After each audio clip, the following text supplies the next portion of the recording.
Hi, I'm Jason Harbin, and so I'd like to talk a little bit about how to use generative AI to do test automation.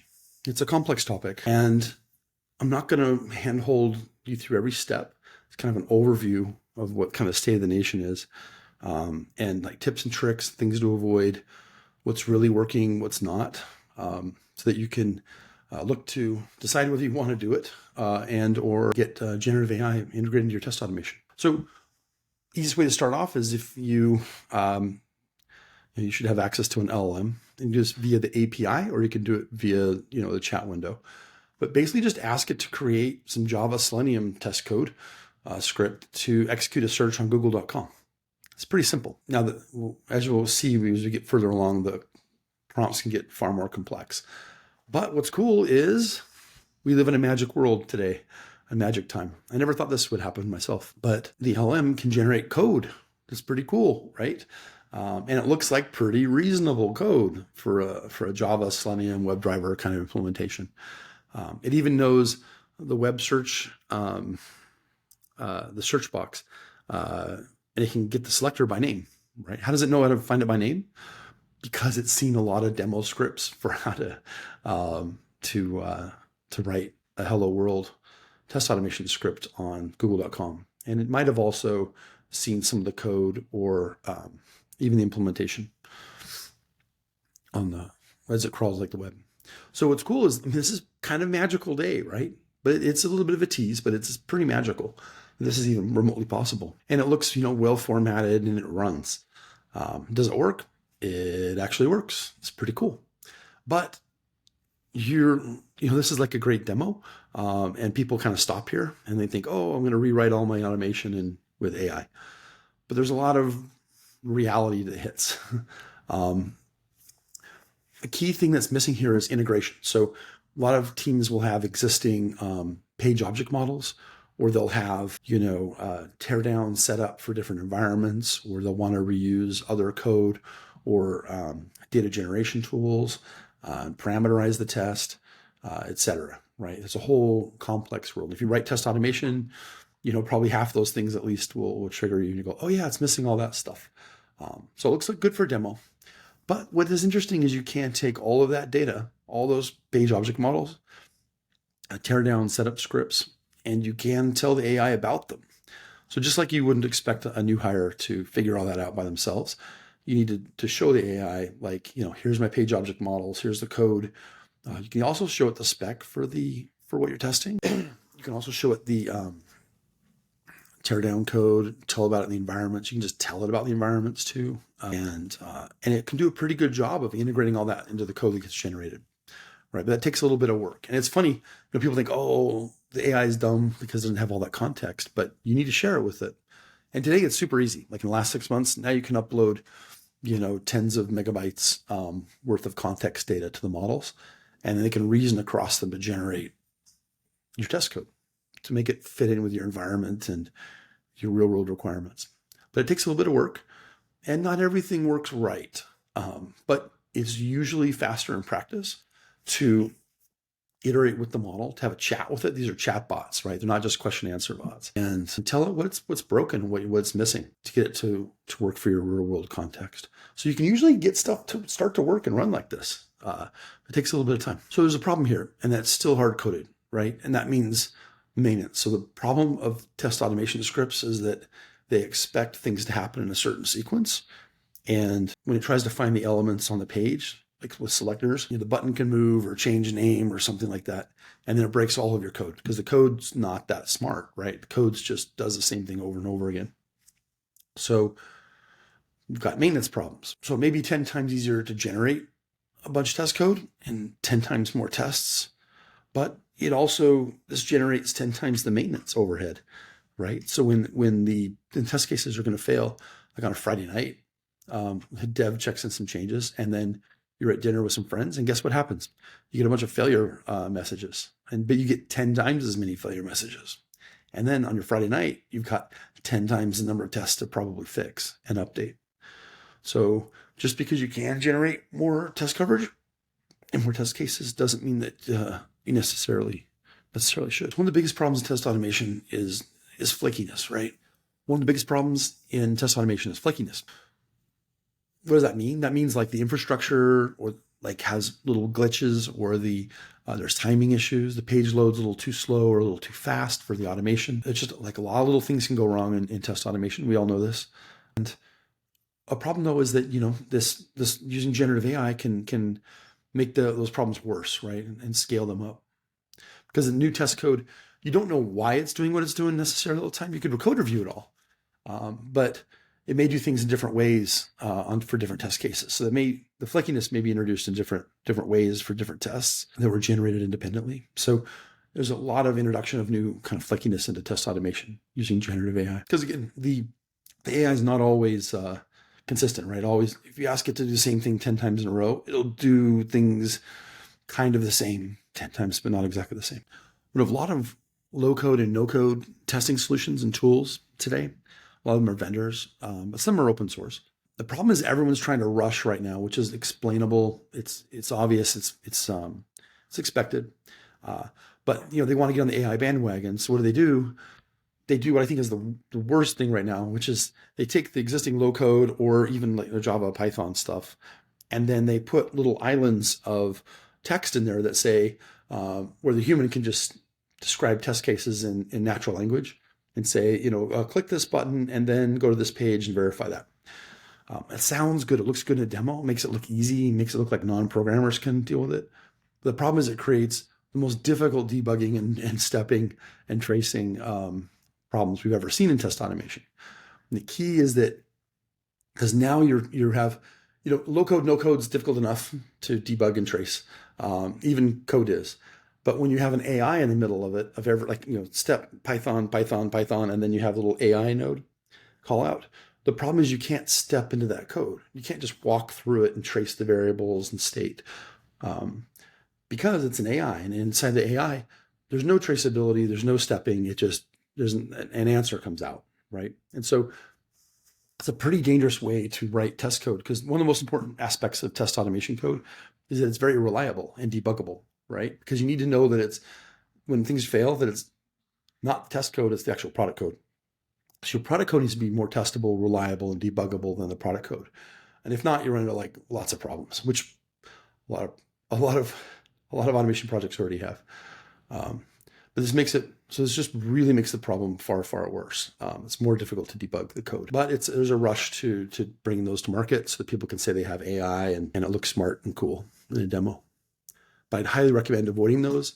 And there's a longer term, more macro view of that, which is, I think, which I'll get to in another video, but the AI is not just like a new tool. It's not just a new language, or it's not like adding a new language like Python or a new infrastructure like WebDriver or something. This is a whole new way to code and to program. It's all new. It's a whole new type of software. So there's going to be a lot of problems when people try to adapt current or legacy infrastructure and then sprinkle a little AI magic into it. It basically is going to add a lot more trouble. And the reason I'm reluctant or worried about it is that it may give a lot of kind of AI a bad name for a lot of testers for the near to midterm. So also, when people are trying to do, this has been around for 20 years. The idea is that, you try to fix a selector, right? Sometimes people just like create all different types of selectors to match that element and then try to replay them when it breaks, right? And when the selector, and so now they're trying to do things where you use Gen AI to either generate a bunch of permutations of the selector so that you pray one of them does work when a thing changes, or when things break, you use Gen AI to actually, or even natively, use Gen AI natively to try to find the element, right? Describe it, have it look at the DOM and then find what the correct element is. This is the bad thing about selectors is they're very specific, and then they break. The problem with Gen AI based selectors is that you don't know when they're going to break, and you don't know if they worked, and you don't know how, or you don't necessarily always know why they worked. If you just say find this element in this DOM, you don't know how the AI did it, and it could do it differently the next time, and it could do it wrong, or it could do it better the next time. You don't know. So variability in test automation scripts is generally not a good thing to have. And when things are bad or worse when you have an exception handler to an exception handler, like in your code, there's problems. If you're trying to have other code, fix up other code, to fix up other code, to fix up other code, there's an architectural problem there. But people will do it because it looks good in demos. And it sounds like an interesting thing to do, but in practicality and real world usage, it's going to be, I think, a net negative. Like 1 step forward for a demo, 2 steps backwards for reliability. So a thing you can do, a lot of testers have tried to do, including myself, is you pass the DOM or the HTML to the LLM when you're asking it to generate code. It used to be difficult to get a lot of the DOM into the LLM. You have to cut it up into pieces because there wasn't enough room in the chat context window, right? But now, models are getting a little more and more, getting larger and larger context windows, so you can put more and more of the HTML or the DOM into there, and then the AI can reason across that DOM to figure out what the selector should be or what the test code and logic should be of the code that it generates. That's pretty good. It's useful, except most DOMs still don't fit in most context windows. They're far larger than people realize. And most of the HTML and the code in the DOM is not useful code. A lot of it's decoration that's not useful to the from an automation perspective. Now, there are going to be new LLMs coming out. There's one now, extreme one of like 100 megabytes. We'll laugh in a few years about that. And Google, I think, is launching, the rumor is sometime maybe in the new year, they'll be launching an infinite context window model. So you can put all your web page into there, right? Problem is that there's these diminishing returns, at least state of the art today, where the more data you put in, the less ability the LM has to reason across that DOM. Like, it's just too much to think about it in one. That's just too much to think about in one go. Just like if I gave you 1,000 pages of text and I gave you 20 seconds or even less to respond, it'd be difficult for you. And the new reasoning models have the same problem. It's difficult for them to cut things up and focus and isolate the parts that they need, because they still have to look at the entire kind of corpus of data. So that's useful for small projects and small pages, but that's useful for smaller projects and practical, but not very practical. So one interesting thing to do is to assume it's wrong, by the way, in terms of building reliable automation with LLMs, is whenever you get code back, just tell it, hey, it's broken. Don't tell it why or whatever. Just say it's broken, and then we'll try to fix it. And it'll either say, oh, it looks good to me, right, which is fine, then use the data that came back. Or it will say something like, oh, sorry, I apologize, I messed up and I didn't do this right. And it's because of the way the LLMs work, right? Once they start down a path, they kind of have to finish it. But they think, kind of a token or a word at a time, if you give it its whole response and say, hey, there's a problem with this whole response, it sees the whole response at once, and can find issues that are logical errors or inconsistencies that it couldn't fix while it was generating the initial response. So that's a little trick that I found. If you want reliable test code, is just re-ask it, ask for the code, and then say something's wrong, and then take whatever response comes back out of that. It can save you a lot of debugging time. A lot of the responses, so LLM's getting better and better at this, but if you ask for JSON, you don't usually want to parse random natural language responses from chatbots. So you try to tell it to respond in JSON or some other format and then parse it. But there's some problems with that. Like, a lot of the code, a lot of the prompting effort that I know I spent on getting automation to work is around formatting that response. So making sure that the JSON that's returned is valid JSON and that it only returns JSON. Still have to go in with regex and remove delimiters often. You still have to go in and remove delimiters a lot. He'll say, here's the JSON, or it will say, here's the JSON you requested, colon, and then blah, there's your JSON, but that's hard to parse from a machine perspective. So a lot of the code is still fighting the formatting of the response and the parsing of it, which can be very frustrating. A trick, I have a little JSON, I should probably maybe open source that, but I have a little Python utility that tries to parse it, removes the regexes that are all the standard kind of ones that are come back.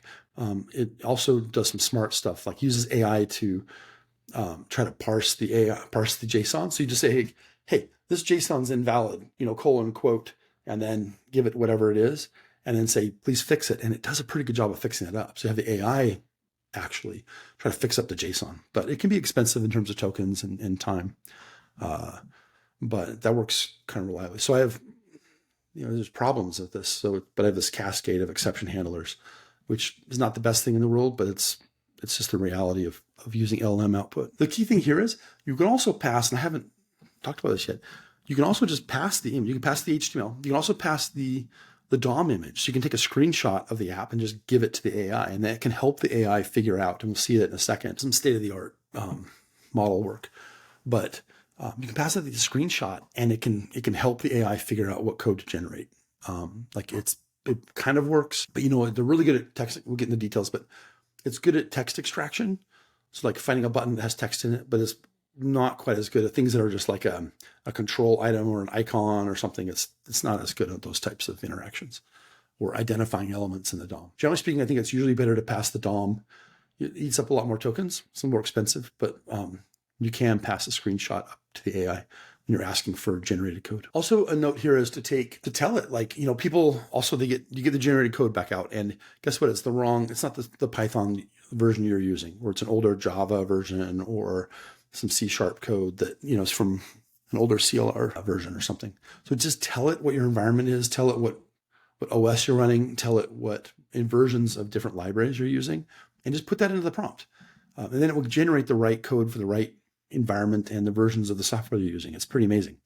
But when you find yourself complaining about that or you're debugging issues, it's because you didn't tell it. And it's just guessing. It's like if you ask me to give you Python code, I'll go, okay, well, I'll probably give you Python 2.7 code. And why?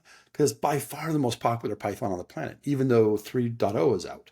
And you're probably using 3.0 if you're test automation. So it's, yes, you got to tell the machine. So rather than blame the machine, blame yourself, I guess is the trick on that one. And I think eventually the AIs will have a little extra pushback. They'll actually say things like, hey, I'm guessing you're using Python 3, right? Like, I'm guessing. If not, tell me what you're using or something like that in these responses. But until then, it's always best to tell it as much about your environment context as possible. Microsoft just released a model. It's called OmniParser. So back to this whole thing where you can upload the screenshot. So, everybody, by the way, I spent years of my life working on this kind of problem of creating a bunch of login buttons and search boxes and shopping cart icons and training AI to recognize them and stuff. So now the big boys are doing this, meaning Microsoft and Anthropic and Google and OpenAI. But they're putting, like, by the way, tons of money into it, and PhD researchers and stuff, and they're trying it, but they're not automation engineers. And we'll see that in a second. One of them is called OmniParser from Microsoft. And the idea is you get a screenshot and it will tell you like all the elements and their XY, their extent, their XY height and width. So you can theoretically send a click to the middle of that rectangle and interact with that, right? Rather than have a selector programmatically identify the object and then send a click event or something to it, or getting the XY from that and then sending a click to the XY. You just send a screenshot up, you get the list of XYs back, and you go, oh, that's the thing I want to click, and then you click inside that rectangle, and it can interact with the machine. So it's a way to do that to find elements, interact with them without using selectors. And again, like, I've played with this for quite a few years, and the problem is you get diminishing returns, and the AI can get confused. It's a whole nother topic. I think I've talked about it before, but there's a whole diminishing returns on and a conflict between precision and recall over time. But you'll see this. But the good news is that when these larger companies are doing this work, they quantify a lot of it. So this seems like it could be useful, right? Maybe you could even drop Selenium and you just have, you send a screenshot up and you get the XY coordinates of the elements back. A problem though is that, even this is the state of the art one from Microsoft that just came out, and it recognizes text pretty well. Like, it's pretty high recognition on the text, which we've had for years. Some people have try to build tools and stuff, NLP-based tools, some still do, that try to find the text, almost like a keyword-driven approach to test automation. They find the text in the image, and then you get the XY for it, and you click on it. But a lot of things you want to interact with don't have text in them. But in this model, it's a big improvement. But still only 57% of the icons, things that aren't text, are recognized. So hamburger button, icons, arrows, all that kind of stuff. And not only just not recognized, doesn't just not see it. It might mistake it for something else. So it gets, again, really difficult to debug and figure out what's going on, and especially to repro debug things. It's very painful. So again, like back to Selenium selectors, they have all these problems with them. We know, but when they work, I don't know if we didn't quantify it. They work greater than 95% of the time. They just eventually break, but at least they're consistent. And if you can get a selector to find the thing, it will just work, almost all the time. So if you're building test infrastructure, again, I think reliability for automation, reliability and debuggability are the most important aspects of it. So even though the AI stuff looks cool and it's a great demo, if you want to have your so you can only interact with 60% of the elements on your screen that you care about. If you want it to not work sometimes randomly and then work the next time, like Flakiness, then you should use these things in automation. But I think a lot of these teams, I don't want to say, I almost said that they're naive, but they haven't been doing test automation for a long time. So they think they just keep adding more and more data and it'll get better and better. But the problem is that it actually gets worse because this precision recall thing fights each other. So some shopping carts actually look like arrows or cars or hamburger button menus. And so the AI can get more and more confused. The more things it starts to recognize, the more confused it can get. So it's not like you just add more compute and you get like all of a sudden to 80 and then 90 and then 100%. It's more like you get to 60 to 70 to 72 to 73 to 73.5% kind of a recognize. So I think we should watch this space, and there's spending a lot of money on it. But my understanding, and both kind of AI side and from a testing and image object identification perspective, having some experience in it, I think that they'll asymptotically hit some number that's probably not usable in test automation for most applications. But I hope they do. I hope this is solved. So there's also been a recent release called Computer Use from Anthropic. I wrote Anthropic, but anyway, the idea is that you can just type, which is kind of a dream too. You can just type what you want, and then the AI controls a machine. Right? These are great demos, and I was like going, oh, cool, I don't have to do this anymore. Even myself, I'm like, please let it be true. But if you dig into the details, we'll look at this. The details are not as, from an automation perspective, from a demo perspective, they're great. And from getting some basic stuff on your machine, it's okay. But realize even Anthropic has to put these things in a special Docker container because they don't trust it and don't want anyone to run their own machine with it because it can do crazy things and dangerous things and unpredictable things. So you want to keep it in a container isolated from any real world systems.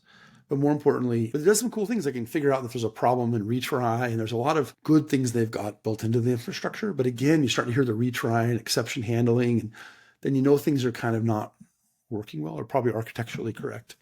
But they're great demos. And the interesting thing from a test automation engineer perspective is that these things, even if we know they're not probably practical for use, at least today or in the near term, management might. And so it might, what I'm starting to see little glimmers of and hearing is rumors of is management not appreciating test automation engineers as much. And I'll talk about that a little bit later in another video about how this impacts careers.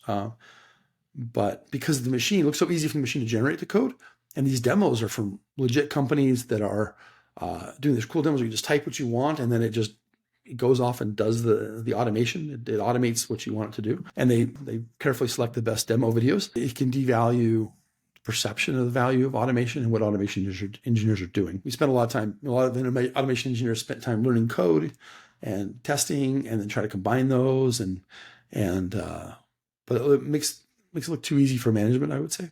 Something to watch out for. And I won't tease it, but or bury that lead. The trick, I think, is to do things that are just more complicated than that require a lot of internal infrastructure knowledge and things that are kind of obviously not easy for a third party to automate or do. But anyway, getting to the point here, it looks like it's cool in a demo. But let's look at so there's this benchmark. So the cool thing that testers never got around to doing, partly because we don't have the funding, generally speaking. But there's a thing called OS World, and you can check it out. The idea is that there's just a giant list of all these tasks that you might want to do on computer, right? On just a machine, on OS. That could be like native apps, browsing, text editing, copying files around using um, using a shell or something like that. And what they do is you can download those tests and run a benchmark against them to see how well your AI can do that, automate those tasks, right? And they think about it more as agents. Actually, the dev world kind of thinks of them as agents. But really, we look at it as possible test infrastructure. Now, the reality, though, is like you kind of guessed. So looking at the bottom word, so in the OS world, the Anthropic computer use thing we just talked about gets about 15% of those scenarios working, which is double, I think, the last best score.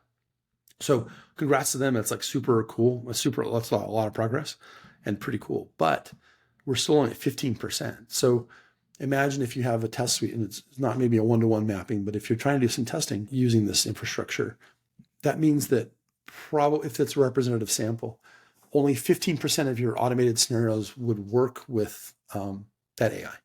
Like only 15% would be supported. And even then, I think testing type scenarios are more specific and they're a little more elaborate than a lot of the scenarios I saw in OS world. So it's probably a little less likely. And then again, it has all those problems of, how often does it not do what you expect it to do dynamically? So again, I don't think it's really ready for test infrastructure, and probably won't be for a long time. There's another benchmark which is interesting, which is SWE bench. We're focused mostly on testing. What AI is a lot better at doing dev work than it is testing work. But that's a list of like basically GitHub or bug. There's bugs, and there's bugs and a buggy code base, and then you let the AI try to fix those bugs, right? And the Anthropic stuff does the latest Anthropic brain combined with LLM combined with the automation stuff can do a pretty good job. It does half of those. It fixes about half the bugs. So if you're a developer, maybe 50% of the bugs reported by your unit tests, and maybe by maybe a little fewer, but maybe some by their test team can just be auto fixed by AI. That's already starting to happen. But again, that's still only 50%. So you still need humans somewhere in that loop. And again, I think it'll asymptotically approach, less than 100. But there's progress being made. It's worth to keep an eye out on. There's a company called Adept, I think is worth mentioning. They were building, again, agent kind of almost RPA style automation. And they raised a ton of money. And I was hoping, kind of thinking maybe they'll come out with something that's useful. But again, look what they're doing. In their best demo on their website, they're still trying to find objects, get their XY height and width, and then click in the middle of the thing. So you should now know, as part of the video, that a lot of that stuff just doesn't work, and it doesn't work for everything, and most types of elements that we'd want to do from a test perspective. But even then, the companies got really weird. The two founders just got hired by Amazon, and I don't have no idea what's going on with the core company. Because in an interview with one of the founders from Adept, they're basically saying that the stuff kind of works in demo mode on like a small, simple website, like an internally facing website, and not really. And they were only getting, and the revenue they're getting was only experimental revenue, like from the CTO or something, not like production stuff. So again, another example of it's kind of AI based, using AI stuff as infrastructure for automation is just still not going well yet. Interestingly, and so it's interesting though that Amazon wanted to hire those guys. They're doing a lot of AI infrastructure. So they'll probably come out with a similar thing to computer use. Also, OpenAI recently bought a company that does screen sharing. Like a little small company that does screen sharing. Why would OpenAI want to buy a company and some founders that would build a screen sharing app and on remote screens? That's interesting. I think we know why, right? They're trying to. So what all these big companies are trying to do right now is, they got kind of the AI to reason pretty well, and the IQ is over 100 now. These machines. So now it's how do you connect it to be useful work to websites and apps, so it can do work instead of just tell a human what to do. So they're spending a ton of money in infrastructure on this, and really it looks like test infrastructure, but they're doing it for the first time. Interesting to also go back on I should mention on the Anthropic. If you watch the Anthropic videos on their demo of computer use, you catch twice in the videos the they'll caveat. They're like, well, and in these little scenarios, these specific scenarios, it works. They kind of caveat it, and then another time he kind of laughs at himself, catches himself laughing like a guffaw or something, going like, well, yeah, it doesn't really work on all scenarios, and he kind of laughs. So, there's humility. These are just the early days of this stuff. I think they're thinking they're going to be on an linear or exponential improvement. Based on my experience with AI and automation, though, I think they're going to be on a diminishing returns curve, that asymptotically approaches a value that's maybe not useful, but we'll have to wait and see. So when you see these news articles, my point is that don't go, oh, all my stuff's wasted and throw it all out and just build on scratch from all these, on top of OpenAI or Anthropic or something, because it can automate my full machine. It's just not ready yet. And there's one other thing that's kind of in the background, and I saw a couple smart folks at a recent conference talk about it. But these are the agent frameworks. So the idea is that you could spin up multiple AIs, LLMs in a loop, and they could talk to each other, right? And you could say one is a tester, one's a developer, one's a PM or something. And they can work together, right? With a shared memory, shared context to do some kind of a task. So they can collaborate, right?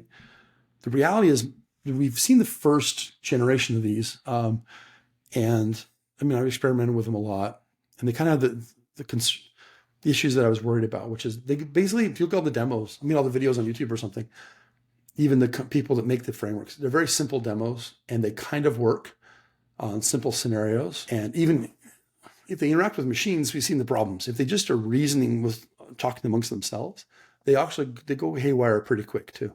They'll often get a little bit lost and confused, and so you spend up all your time trying to fight to keep them contained and focused and whatever.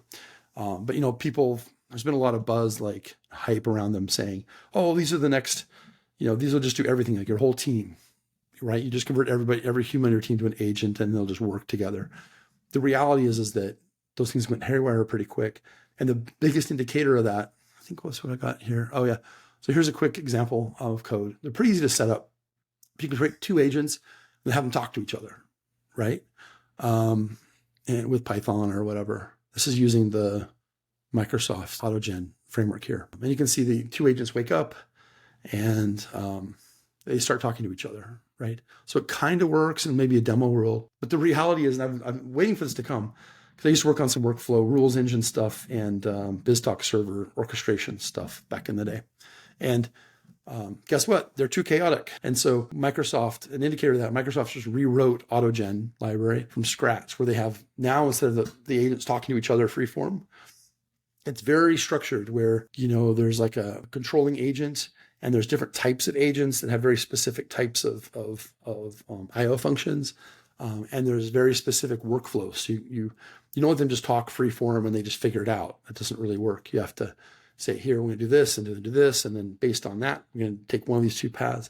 So you build some kind of very orchestrated workflow, which, guess what? There's things to do that. It's called code, in my opinion. There's code, and there's also orchestration languages that are probably better. But it just shows that, just an indicator that even the optimistic kind of cutting edge people are realizing, whoa, to make these things even partially useful, we have to make them very structured.